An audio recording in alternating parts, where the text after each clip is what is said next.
Okay, let's kick off, everyone.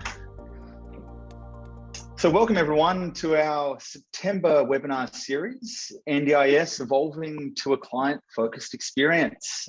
Begin today by taking a moment to respectfully acknowledge the traditional custodians throughout Australia, the land in which we all work, and recognise their continuing connection to land, waters and community. We pay respect to their elders past, present and emerging, and I extend that respect to Aboriginal and Torres Strait Islander people here today. So today, Pendula is pleased to be hosting three industry leaders from the Australian care industry who will be sharing their journeys and insights in creating client-focused experiences. Today, there's going to be a specific focus on the critical digital interactions such as email and SMS within the Australian care environment, which really forms a major part of both that client and care experience, which we're all a part of. Today, we're going to really invite everyone to participate. So you'll see at the bottom of your Zoom screen a little chat icon. Feel free at any point to write in any questions that you'd like answered. At the end of today's session, we're going to have a Q&A area where we'll enable the panelists to answer some of these questions as well. We're going to cover off as many of those as possible to make sure we can try and get through everyone's questions. But really today, we're going to be focusing on a few things. So first off, we're going to be kicking off and looking at some of the industry insights and perspectives that both Pendula and Lumery and some of the businesses that we've been working with have seen through engaging with hundreds of Australian care businesses, from some of the largest providers down to those smallest individual plan managers. For this webinar, there's going to be a Fireside Chat as well, where we've got thankfully Joe Mercarella, CEO of Lumery, joining us, which is one of Australia's leading care management platforms. Good to have you here, Joe, mate. And nice to be here. Thanks, Alex. There we go. There's a bit of a delay there on the webinar, trying best to deal with technology in the new world of webinars. We've also got Eli, who's the Chief Operating Officer of Interchange, Loddon-Mallee region. They're an NDIS registered disability support provider. Been around for over 30 years, and they provide community, social, recreational, and at-home support to individuals with disabilities. So Eli, good to have you here as well, mate. Eli, we can't hear you, so we might just try one more time there on that, but I'm sure we can figure it out by the time we get to that Fireside Chat. And finally, we've got Sarah Caldwell, who's the National Manager of Administration at Better Rehab. Better Rehab's an NDIS registered provider, focused on servicing New South Wales, Queensland, Victoria, Western Australia and the ACT, and their highly qualified team applies evidence-based practices in the areas of occupational therapy, speech pathology, physiotherapy, exercise physiology and positive behaviour support. So great to have you here as well today. Yeah, thank you. Really excited to be here. Beautiful, guys. Let's jump into it. Now, we're going to start by really looking at some of the changes that we're seeing. It's no secret that the care and disability sector has been through a lot of change in the last few years, particularly with that NDIS scheme becoming fully operational in 2020.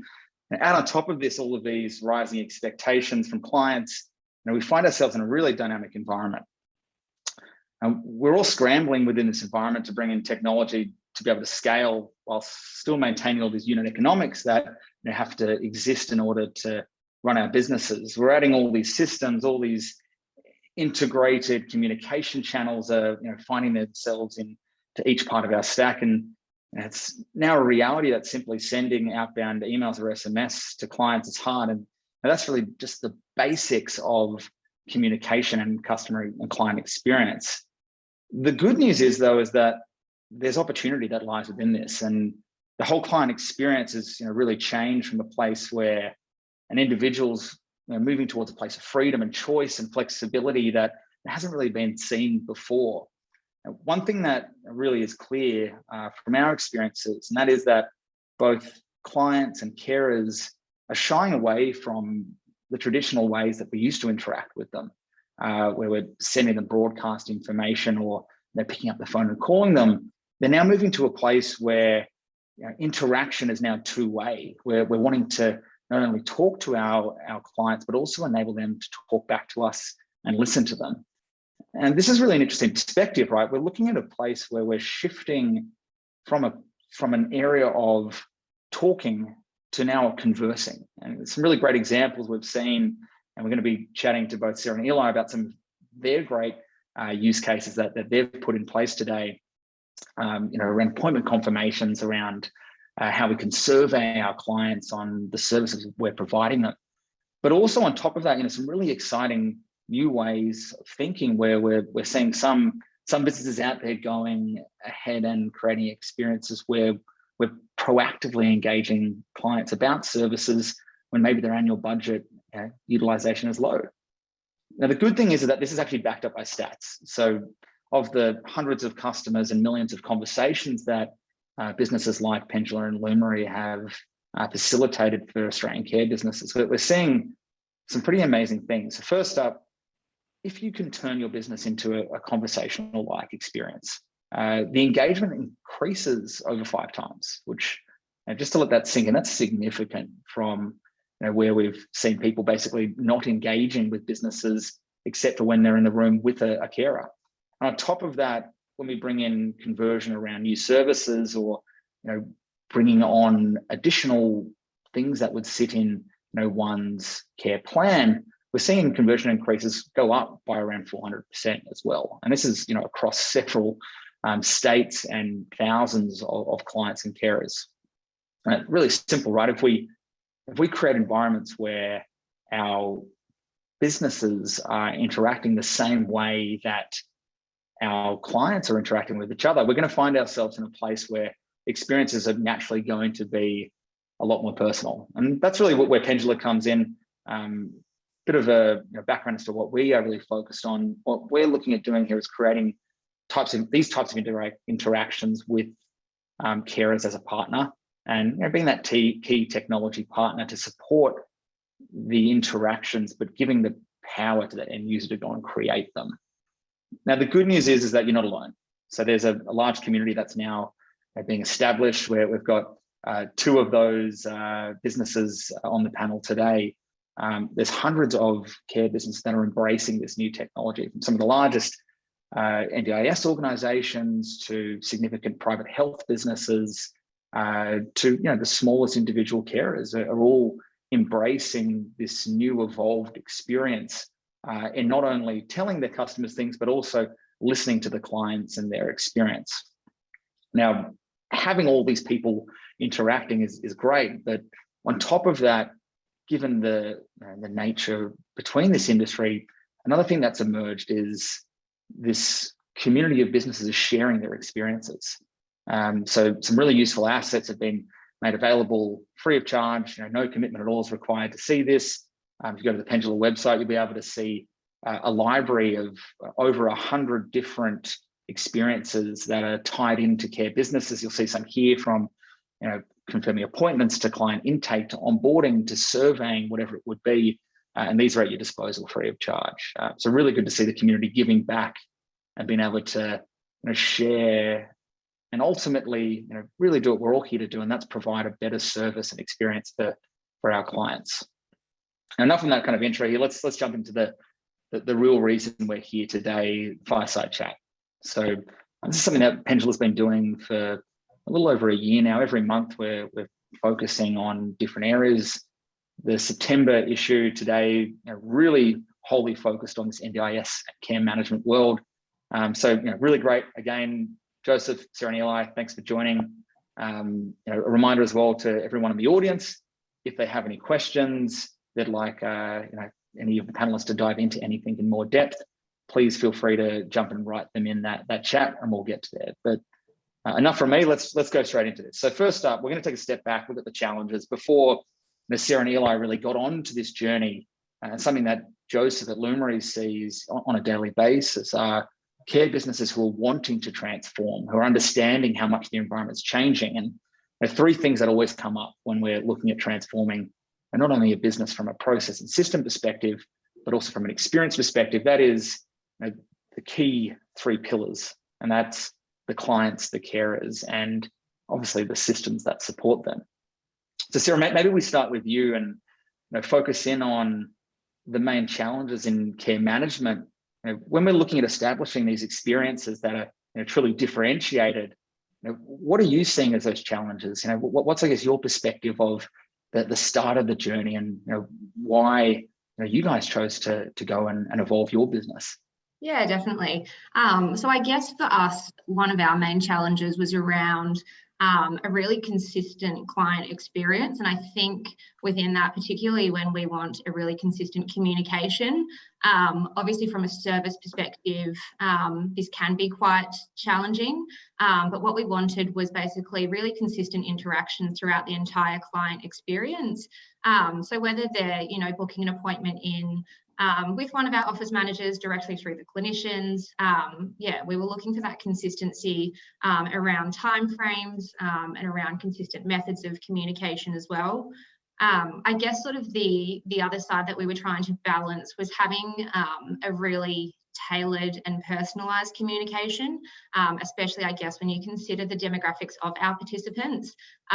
But we have to balance that sort of personalisation and tailored communications with the efficiencies that we also require, I guess just from an administrative perspective as well. Cool. And out of curiosity, did that come from that initiation into wanting to change? Did that come from the clients? Did it come from the carers, or was it the office shared service function that really drove that initiative? Yeah, I mean, I guess it was a combination of the two. I guess from our clients' perspectives, there was times where they did receive an email confirmation. There were times where they didn't, I guess, considering that human error. And similarly with the appointment reminders, especially quite a few of our participants do have multiple services. So they might be seeing, OT, speech and physio. Sometimes their clinicians, would send a reminder and sometimes they didn't. So I guess, especially from our sort of participants' perspective, there was a huge inconsistency and it did lead to a few cancellations because basically just forgot or scheduling mismatches. So partly from that perspective, I guess from our perspective as well, we wanted to really drive and hone in on that efficiency and reduce as much of that admin time as possible that we could as well. Interesting. Now, was that a result of the NDIS scheme coming into the world, or was that an initiative that was going to happen irrelevant of the industry changes? Yeah, I mean, generally irrelevant of the industry changes. I guess whether you are providing services through the NDIS or another sort of funding body, we're still really looking for that client experience to be consistent. And yeah, as we sort of said, use that as a point of differentiation from some of our competitors to have a really high service client experience throughout their entire journey. And it truly is, right? That differentiation is key, and experience is that first touch point, right? So if we can get that right, it certainly will pay massive dividends for the business and its brand. Yeah. So really cool to hear that story there. Now, Eli, you guys focus on a slightly different aspect. I know Sarah was really diving into the depths of how the client management is set up. Now, I know that you guys are also touching on the client experience, but I believe the initiative started from the carer's perspective, which is really interesting, right? Where we're all running these businesses that have a large amount of staff that need coordinating, and at the end of the day, they can sometimes feel out of touch, right? So the experience is key for them. So same really type of question, but more directed from the carer perspective. How did you guys view the world? What were the challenges that you were seeing from managing the carers? How did we really try and facilitate a solution from that problem that you saw when we were looking at staff and their needs? Alex, we had some challenges really, really early on as an organisation. We were forced to upscale really, really quickly in an NDIS environment. We went from a staff of direct support carers of around about 45 to 300 in less than 2 years. Wow. So it was a huge challenge for us as an agency to upscale really, really quickly. And we had and I was explaining to the team before the webinar, we had around about 7 coordination staff doing rostering, and they had a single mobile phone, throwing it from one side of the office to the other to communicate with our carers. At that point, we had just implemented Lumery and Schedulo in partnering with us as a client management system. And whilst we had great successes there, we still had lots of challenges in communicating with carers. We had them getting phone call after phone call after phone call whilst they were on sessions, trying to provide support to the participants from our office. And, you know, here we are saying to them, give the best customer experience you can to our participants, but also answer your phone because we need to get you teed up for your next session or follow up about what's happening with the people that you're supporting. So in having Pendula, it allowed us to give more time to the carers or let them respond in a timely manner, whilst also creating an audit trail for us, which for me in my role at that time was really, really important. I was really concerned for us as an agency that we were having all of this communication through a mobile device without having any way to refer back to that information or to see what communication was coming back from carers or participants or going out of the organisation as well. So there was a real risk factor there for us that we just weren't able to manage. And particularly when we were upscaling really, really quickly. As part of the NDIS, we had a lot of compliances that were coming in and we really struggled to manage that compliance. We had a HR department of 1, not even a full EFT. They were only 0.6 and they were drowning in compliance because we were sending it out to the support workers to say, hey, can you make sure that you've got this? Can you make sure that you're up to date with your compliance? But having only way of communicating that was via email that had to manually go out or to make phone calls. We were real old school, really, really old school. Up until the last 2 years, we were manually processing pays. So we had timesheets handed in. We're a regional service provider in Loddon-Mallee from Sunbury all the way up to Mildura. There's around about a 5-hour gap of travel in between those locations. And we were still getting people to post in their timesheets. Right. So it was a huge task for us to make these changes. With the implementation of Pendula and other systems providers, we send out notifications to staff, reminders to complete their timesheets so that we can pay them. Whereas before we were chasing phone calls after phone calls after phone calls, which creates a huge administrative burden and one that we can't afford to have in the NDIS environment. Everyone is aware that the margins are quite thin, particularly in the direct support area. So this communication has been really, really beneficial. We've been able to streamline some of that communication with staff to make sure that they're really well supported. And we've been using a lot of that throughout, and I don't like to say it, but throughout this COVID time that we've all had enough of talking about, but has been really, really important in the way we communicate to staff in how quickly changes have occurred in the state. Well, Joe, I think you're on mute there if we're trying to chat there. No, I'm just reminiscing what reminiscing the Eli journey there, Eli journey as well, and learning a bit from it too. We had some pretty epic conversations, didn't we, Joe? I was just thinking, like when I first, engaged with you and I first met you, I think I was actually sort of just commenting, colleague, how much you've sort of like matured in the role, and I'm just So anyway, sorry, that was actually what I was. No, beautiful. About. No, Anyway, let's dive into that, Joe. If we build on Eli's story, he's not alone, is he? There's lots of other businesses out there that are going through a similar thing that Eli went through. I know Sarah with Better Rehab, they were at scale, whereas Eli was going through a lot of that scale at the same time. Both of them are big challenges. We were having a bit of a laugh earlier around how easy it would be if you just started from scratch, right? Not having to worry about implementation and all of these things and unwinding all the things that happened in the past. So what do you see, Joe? What does the care business look like before transformations happened? And where does Lumery come in? What is the emotional experience that people are going through? And like you said, Eli grew throughout that journey. What's your perspective on this whole world of technology and care? Oh, well, I have a few, as you know, Alex, but I guess the biggest thing is the transformational element that's associated to it. And everyone comes from different, situations and circumstances. So it's never the same. But I think the end state is, conceptually, consistent across the group. And I think that's one of the biggest challenges in the sector is it's been forced upon in such a very fast and enterprise way in operating an effective business in this framework. And so it's that end state, it's that ICT roadmap that is foreign or not quite well understood or defined within organizations.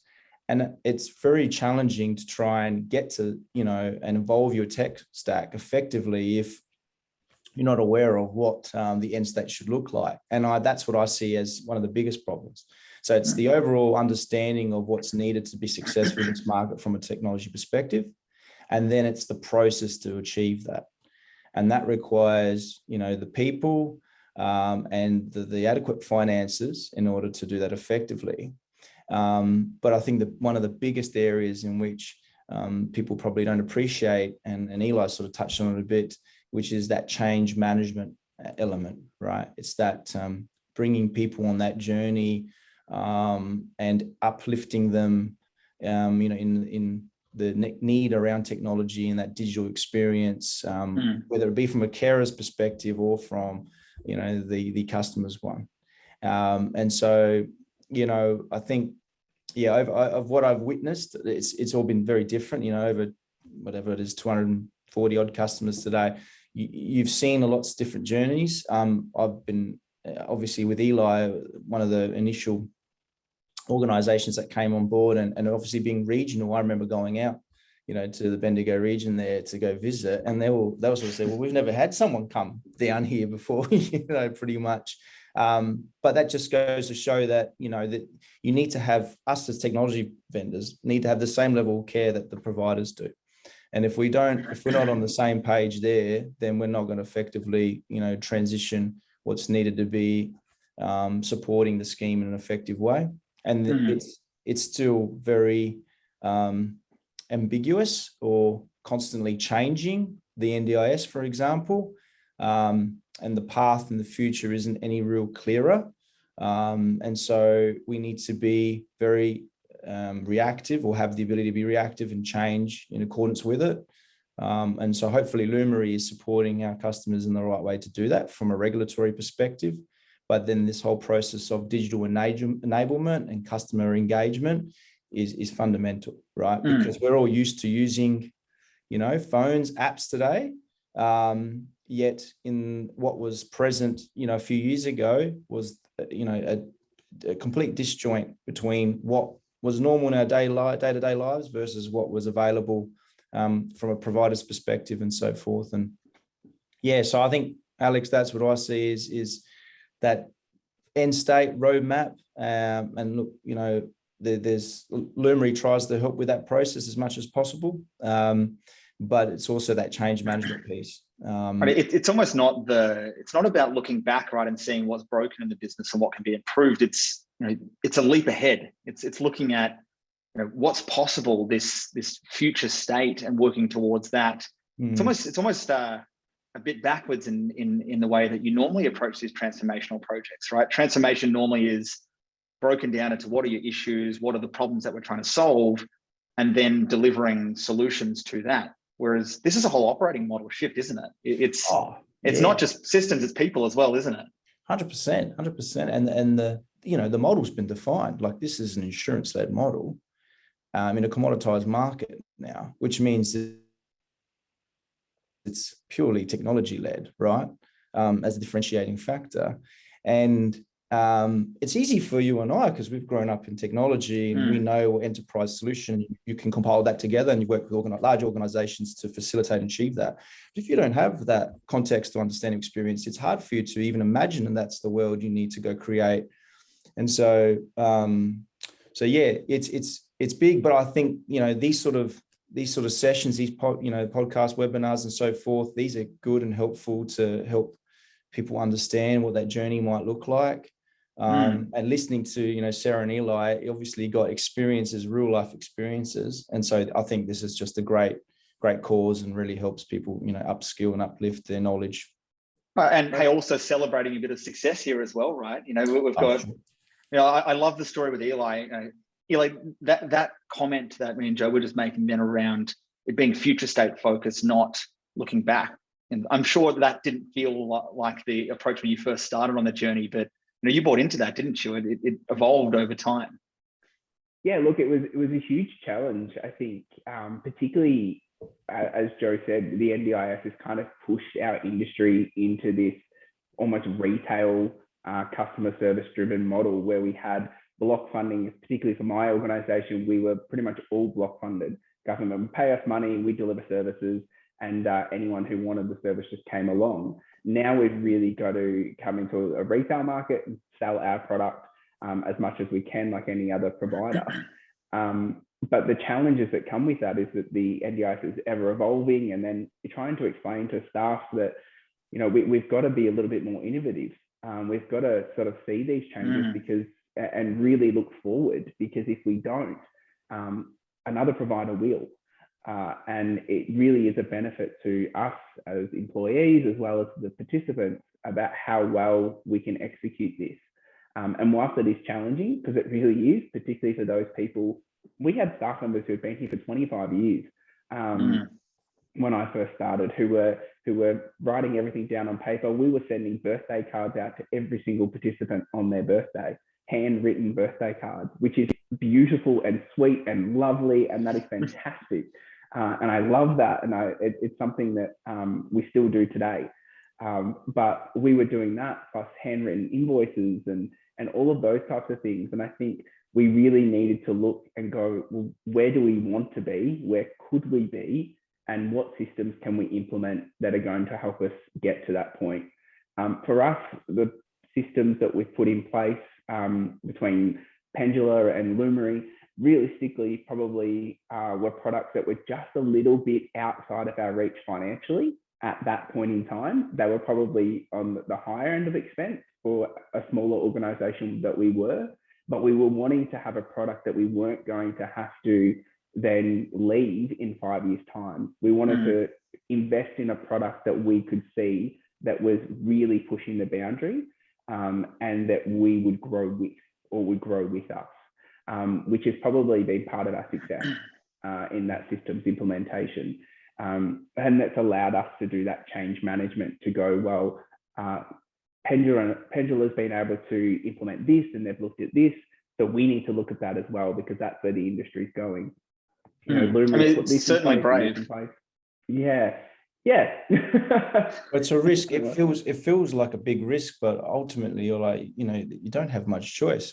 It's either, as operationally, you either increase those high costs of OPEX that you're spending on manual tasks and processing, and you substitute it to get that that ability to scale and grow effectively, or you retain it,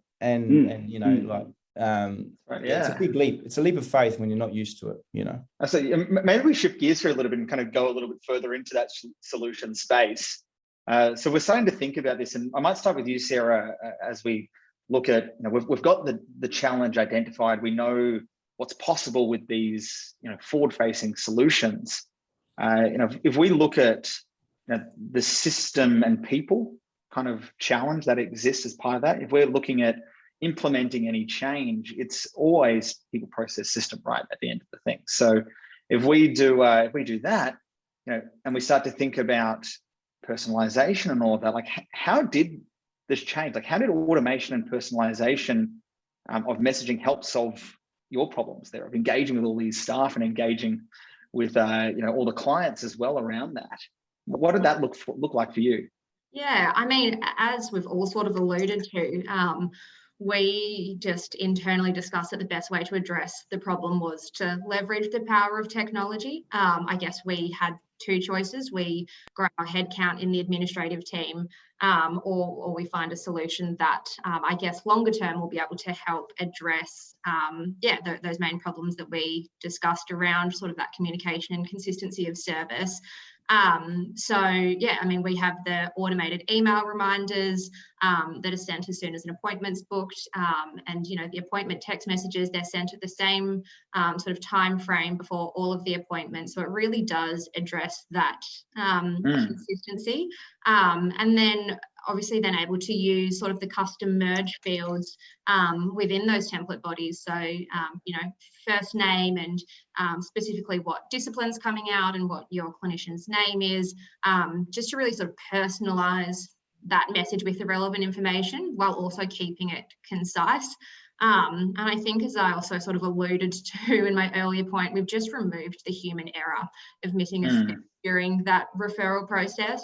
And yeah, then again, additionally, with the benefit of reduced sort of admin time across our admin team, but also our clinical team, and really giving them time back to focus on sort of what their main sort of reasons are for being in the role, and that's helping participants as much as possible.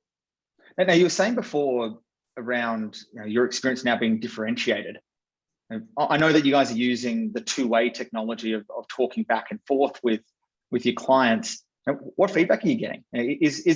Has it worked? Are you differentiated? You know, what are the people in the business saying? What are the clients saying? You know, is it successful? Yeah, I mean, so we have, I think, as you sort of mentioned, a survey that goes out to our participants, and just after the initial appointment, we get that instant feedback around how they've sort of found their experience so far. And I guess it gives us a really early opportunity to address sort of any little niggles that we may have and receive any feedback from our participants at the end of the day. You know, the reason that we are sort of doing what we're doing is to service the participants. And I guess based on their feedback, whether we can take that on board and sort of adapt some of our processes has been, so unbelievably beneficial to our team, just to address those concerns early on, and rather than let them sort of foster and snowball and end up with an unhappy participant, which is never, I guess, what any organisation wants. Of course not. I mean, Joe, from a technology business perspective, right, the feedback loops are critical. That's what we build product-based companies on, is that feedback loop, getting it back in. Hearing that, it's a level up, right? Seeing these NDIS businesses starting to think like technology businesses and how fast we move, that's exciting, right? And it shows the growth of some of these outliers within the industry and how fast that people who are not adopting the technology need to, right? They're going to get left behind, right? If they don't start to take inspiration from the Better Rehabs and the Interchanges of the world, aren't they? Oh, 100%. I mean, you're redefining, you know, the bar and the level that you need to operate at. And ultimately it's a race, you see. It's a race for everybody in this ecosystem, including us and the providers. You know, who gets there and does it more efficiently, effectively, and, you know, economically will be at the top of the game. And so, but yeah, I mean, feedback is just, your feedback loop is just critical. The hardest part is facilitating it, right? Is creating the mechanism for it to be able to consume the information, then apply it appropriately. But ultimately, you know, the value that, whether it's your service that you're giving to the participants or it's our service to you, ultimately it has to be of value, and the value is only understood and derived from the feedback. And so, yeah, it is critical. And I think things like, you know, Sarah, like just being able to share information around plans and consumption and availability of funding, and for, you know, for further request of service and appointments. I think those things are paramount in enabling better digital connectivity, and those things can be automated, and you know, a lot of people are happy to operate that way. Give them the information at their fingertips for them to you know, initiate that engagement. So I appreciate what you're saying there. Yeah, I mean, the personalization there, as you're saying, Sarah, it's interesting, right? Automation actually can create more accurate personalization. You remove that human error through there, and you know, appreciating that when you can ask the right question at the right time and hear the feedback and see it, you know, in your CMS. You know, you're asking a survey question, you know that it's about this service agreement or this appointment, whatever it would be, and that's really powerful. So, Sarah, are there any stories of products changing or processes changing as a result of the feedback? Yes, there is definitely. I mean, I think we also have sort of an internal communication that we've leveraged with Pendula as well. So if we do get a low survey, then it also internally messages our managers. And so they get an alert that there's been an incident created on Lumery around a low survey score. Based on some of those things, we actually updated our merge fields in Pendula. So we had feedback from our participants where they did have multiple disciplines, that they were confused what appointment it was, who was coming out, and they said it would be really beneficial if in the reminder text message it had the name and the discipline of who was coming out. So we now have that as one of our processes as well. There was confusion sometimes around when people had received a copy of our service agreement or any of our NDIS sort of compliance documents, and we used to take those out in hard copy as well. So we printed our welcome pack to be sent through Pendula. So basically, once we've set our clients up, we have a checkbox that sends it out. Again, we've got that audit history of it. So yeah, those are sort of two examples off the top of my head, but I guess we're sort of continually seeking feedback from our participants just to update anything that's relevant and would be beneficial for both the customer and for Better Rehab. It's almost agile, right, in its approach, but we're sitting there and we're listening, we're changing, and then experimenting at each point and doubling down.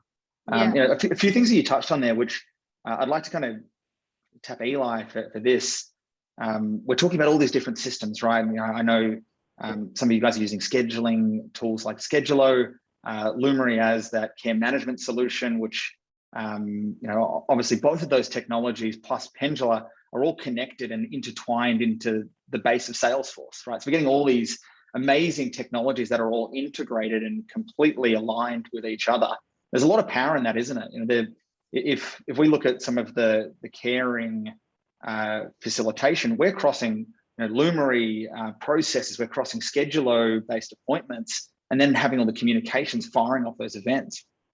How critical was that? Having everything intertwined and connected with each other. Look, it is really critical. I'm not going to say it didn't come without its challenges, and still doesn't come without its challenges.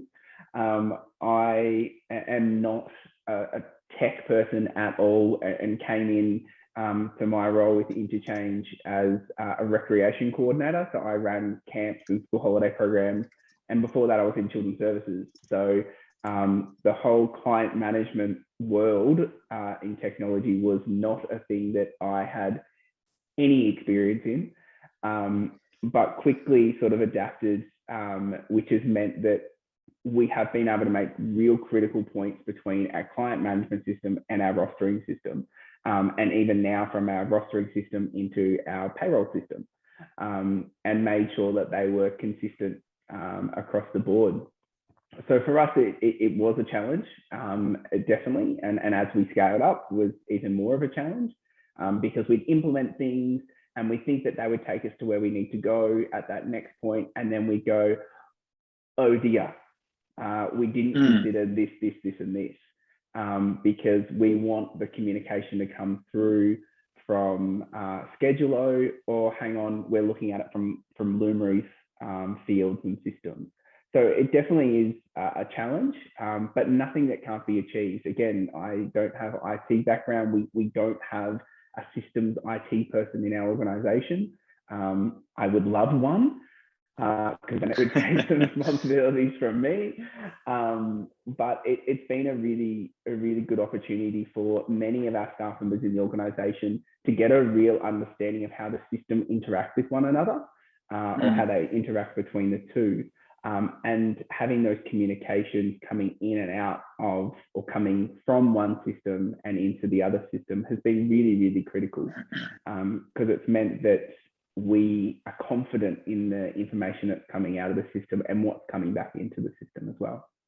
Interesting. Hey, Joe, you know this better than any of us, right? About all the technology aspects here. Tell us about the stack. We hear the word Salesforce, we hear Lumery, we hear Pendula, Scheduler. What are all these things, and why are they all separate, but then why are they also all intertwined at the same time?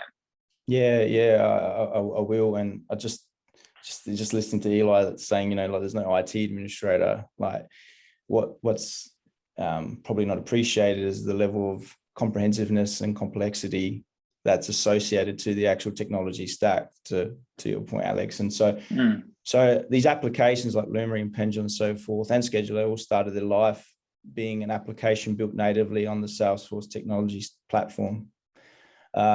Pendula, well, you speak to that, Alex, but has evolved and so a significant amount. But Lumery and Scheduler today are, still primarily, Lumery in particular is only on the Salesforce platform. Scheduler's expanded a bit more too. But what it means is you're using the same technology base, the same database, the same interfaces and so forth in order to engage with different applications.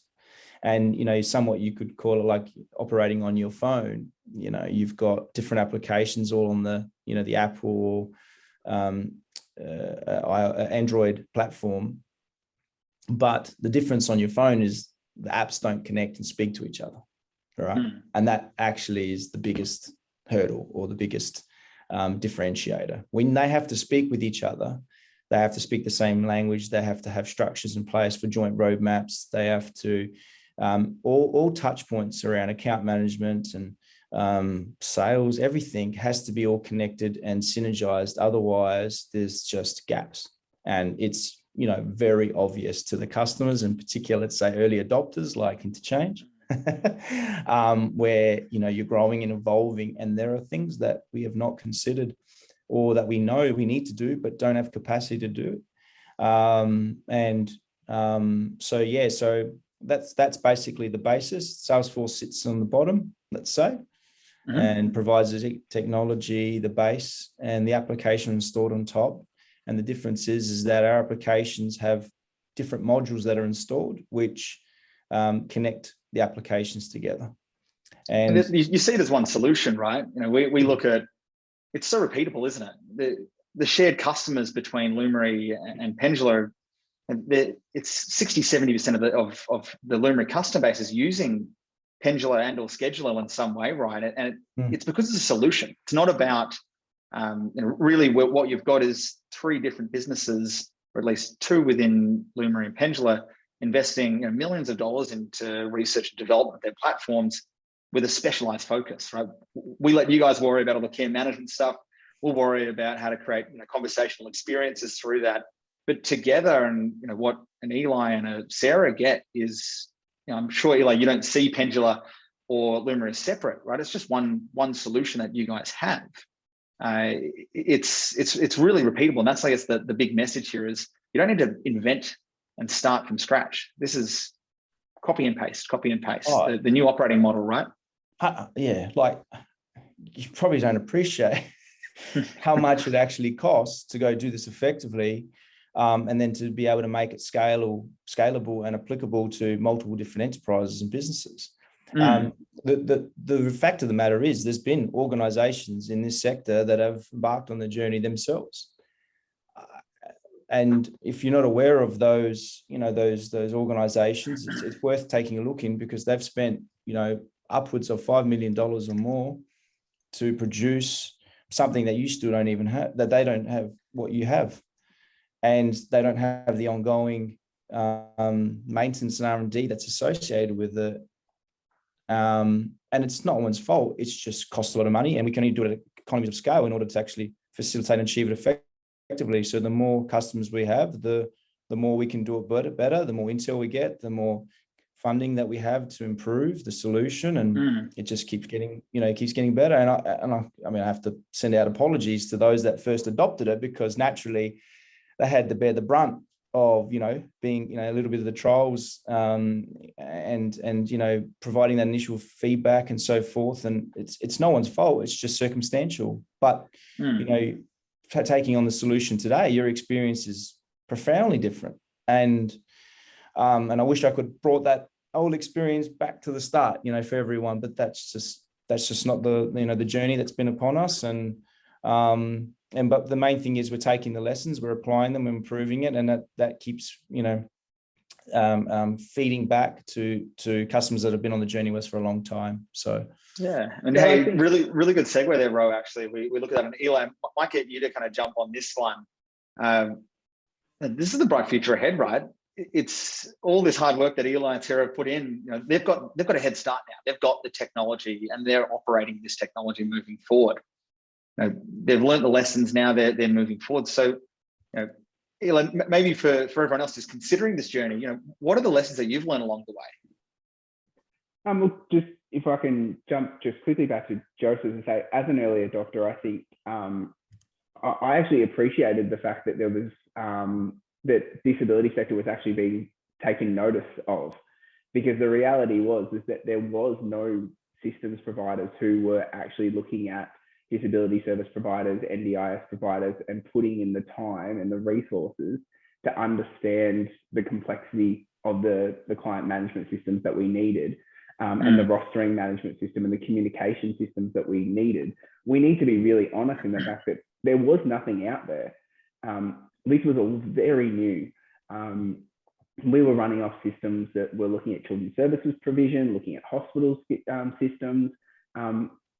We have to be honest in that the NDIS is still very, very new for us here in Australia, and is a leader across the world in how we look at supporting people with disability.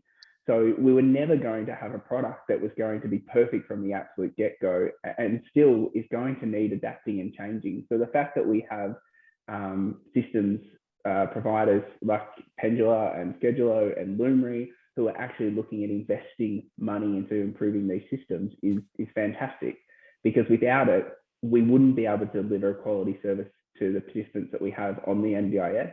We wouldn't be able to give the amount of support to the staff that we need, because we would be so administratively heavy that we just wouldn't be able to achieve those targets. I think moving forward, Alex, I get really excited about this stuff. I wish I had more time to give to it in my role, but for us, the real focus is that come from our organisation. We are not massive on the amount of people that we support. We have just under 300 staff members supporting just under 1,500 participants across the Loddon-Mallee region, but that's a huge region. For those of you who live in Victoria would be aware. So for us, really focusing in on staff retention is a really big thing. How do we provide more touch points for carers who are working out in the community? We're a community-based disability organisation. We don't have day services. We don't have centres. We don't have any facilities. It's all supporting people in their home or in their community. So that can be really isolating for staff. So we're looking at ways that we can have more touch points with staff within a period of time so that they feel better supported, which is really, really important to us. The other parts of that is how we connect with our associations. So how do we connect with the support coordinators that are supporting that participant? How do we connect with the OTs? How do we connect with all of those people? How do we more efficiently gather consent for participants? Traditionally we would send out a form. Do you give consent for this person to talk to us about this, this, this, and this? And then we've been having phone calls. Do you give consent for this, this, this, and this? Whilst effective means of communication, they do take a lot of time, and they do take some participants feel a little bit off guard, and they want to be able to do it in the time when they want to do it, when they feel comfortable, particularly for parents who at the end of the day, they've been powering through a lot of stuff with their kids or with the participant that they support. So they can't take that phone call there and then because they're at the supermarket or they're doing a pickup or a drop off. If they can respond to something later on at night, then great, and they should have the opportunity to do so.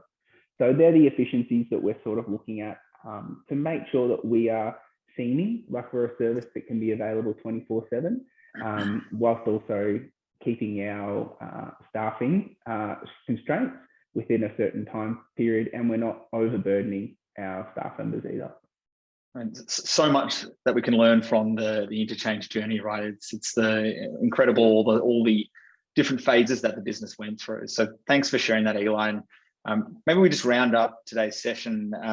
Sarah, for those who are looking to go on this journey, they may have Lumery and may not have Pendula. They may have nothing right now. They may be on their old legacy systems. What's the advice here? Why should you move? Why should you go down the path of further automation? Yeah, I mean, I guess there's so much flexibility to segment sort of a database and target different groups.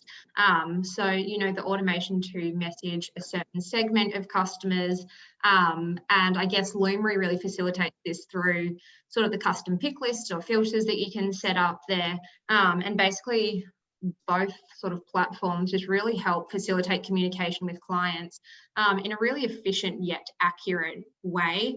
And I guess, just you're able to send a really clear message and harness the power sort of those merge fields to really personalize and tailor those messages. So yeah, I guess that in a brief nutshell, there's so many opportunities and so much adaptability through the use of technology. I think, hey, two really good examples of two businesses who have taken the leap and come really far.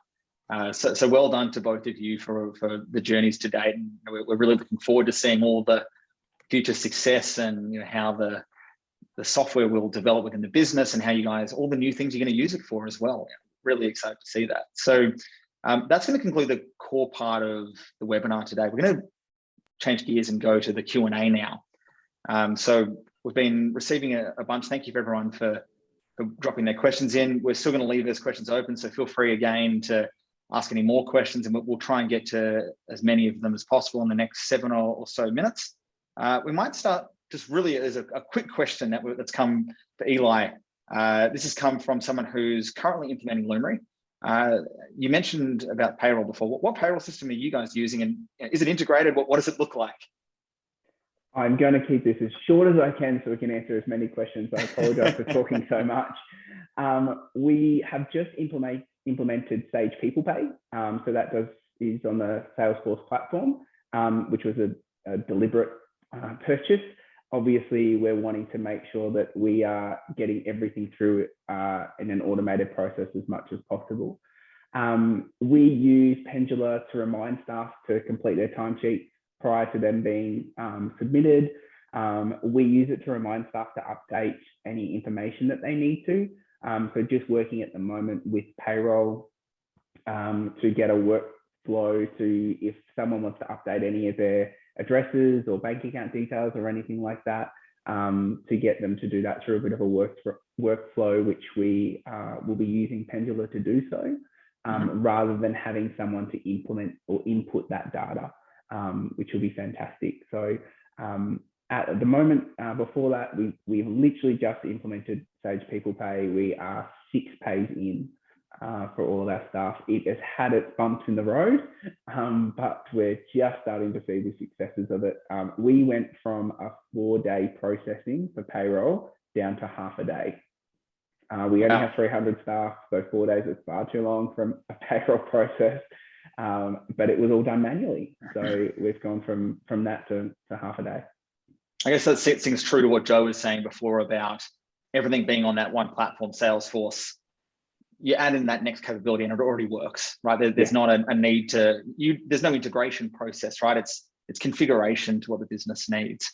Another question here, maybe we can both ask both Eli and Sarah. Sarah, maybe we'll go to you first. It's a question on how do you manage the issue of clients who don't have mobile phones, or where their mobile phone might have shared between multiple people, like a partner, for instance? Yeah, I mean, that's not uncommon. I guess we use 2 communication methods for our appointment confirmation. So we have the email confirmation. So if they don't have a mobile phone, hopefully they have an email. One additional thing that we're actually looking at exploring at the moment as well is to increase the number of recipients that receive a single communication. So at the moment we have it just set up with 1 email address and 1 mobile number to text through to. So we're looking at setting up sort of an additional fields so that multiple recipients, such as, it might be a parent and it might be a family member that can receive those communications. Additionally, I guess we can pop any phone number in there. So if the participant doesn't necessarily have a phone number, we can always update that to be, sort of the next of kin or a guardian or whoever would be the most appropriate person to otherwise be receiving that communication. Right. And hey, maybe we just continue on another question around that. We'll jump back to that same question to Eli in a second, but Got a question here around how does two-way communication work? Does a participant need to log in to an account or anything like that, or is it just on the mobile? Yeah, mobile or email. So if they reply to any of our automated emails, it just, we sort of have our default admin at Better Rehab email account that it goes through to, which our office managers oversee. Or if it's a text message reply, so to our appointment confirmations, we just have sort of an additional tab within our Lumery platform. Our office managers check that generally twice a day. So once sort of after the automations go out, and then again in the afternoon, if there's any replies that have come through. Generally, it's just a yes or an okay. And then we just, I guess, filter through any of the ones that say, please reschedule or please call me, and use that to then triage how we respond to those. So, but yeah, from the participant's perspective, they just think that they're replying to a normal mobile number or sending an email. Right, and it's just like how we communicate, right? And I know we are talking a little bit about automating some of those answers as well around the standard yeses and nos, and if you're asking someone to confirm something or change something, we can automate that with the system taking care of the more repeatable use cases. Yeah. Now maybe Eli, just the same question to you, mate, as well, around people who don't have mobiles. It's probably a little bit easier for you guys because they're all staff, right? So the record keeping is probably quite strong. Is that an issue for your business? Look, it is. It does become an issue. We have actually quite a large population of employees who are from the refugee community here in Bendigo. So it's definitely a challenge for us to begin with. What we do find is that the consistent messaging really supports that, and the ability to create templates so that we know if someone's able to understand this communication, then it's very likely they're going to understand this communication. Because it is consistent, it's short. We are very lucky to have a fantastic PR person who goes through all of our communication in bulk so that those things are really clear in our messaging. So both our participants and our support staff and our carers, but it is something that I think you need to be conscious of, that you don't have too much guff in your communication, something I struggle with. Because I like to have the happy, feely, touchy stuff, but it is really important. But I think that's where it really does support that level of communication, and something we continually talk to our staff that are communicating out, that keep it simple as much as you possibly can. Sarah, I love that multiple number thing. I'm totally stealing that workflow. I think that's a great idea, particularly for adult participants who may have a carer who just needs to just be aware of things maybe. They don't need someone to do things for them, but they might need to be someone to be aware of an appointment that's coming up, or just to remind them if they can. Yeah. Now, guys, just one last question to wrap up things for today. There are a whole bunch of other questions that we'll summarize some answers for them and share them with all the participants today as well, just so no question goes unanswered. But a really good question before we wrap up for Joe. How does Lumery compare to other CMS solutions like Salesforce, and is the provider able to customize the solution based on its needs? Yeah, that's a good question, because there's usually a bit of a misconception that you can't customize your environment if you install Lumery. Lumery is just like Pendula and Scheduler. It's an application.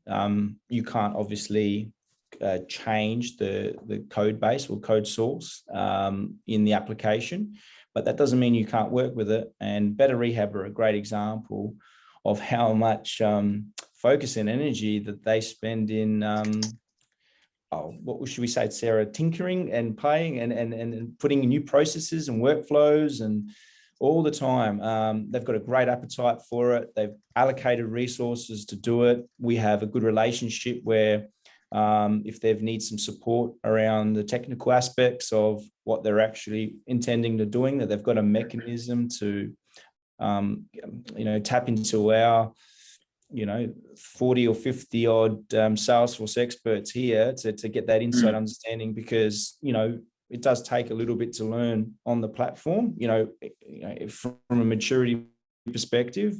But if you can just confirm things before you do it, then you ensure that you're going to get the right outcome. So to answer the question is, Salesforce, gives you that technology, the underpinning platform. But in order to recreate what Pendula or Lumery and Scheduler have done, you have to go build out all that capability and functionality. That's right. And there's tens of millions of dollars that have gone into that development as well, right? Takes a little while. Yeah. Share in the investment. but no, you can definitely edit and manipulate anything you like. There's no limitations to that. And that's the whole reason why we're here, is to give you this amazing platform, which it is Salesforce. It is amazing. But to give you something more out of the box that sets you up from the get-go, which then you can then bring in those specific initiatives around strategic or business initiatives that you want to do, and bring them in and apply them with using the technology like Salesforce. And there's lots more Salesforce products that you can incorporate. So, you've got other aspects like Sales Cloud or CPQ or other HR, like there's HR systems. If you look at Sage Intacct, there are so many things in which you can expand into, and there are no limitations. It's really comes down to time and money. That's right. Yeah. And hey, thanks for that, Joe. Appreciate it. And Eli, Sarah, thank you as well for all the time today. We're just going to end today now with just one final note for everyone who has attended the webinar. If you are on your journey in some way or form, interested in seeing what it would be like to have a different type of experience within your business, we are extending a nice little offer today, 1 month free trial of Pendula within certain parameters for those who would like to see what it's like to change your one-way comms into two-way and have all the journeying between that. So all your email journeys, all of your experiences that sit within that, being able to try that for yourself and see how you can become just as successful as both Eli and Sarah were on their journeys. So thanks everyone today. Appreciate everyone's attendance, and I hope you all got a lot out of hearing from Sarah, Eli, and Joe today. And we look forward to the next webinar, which hopefully we'll be running within the next month. Thanks everyone.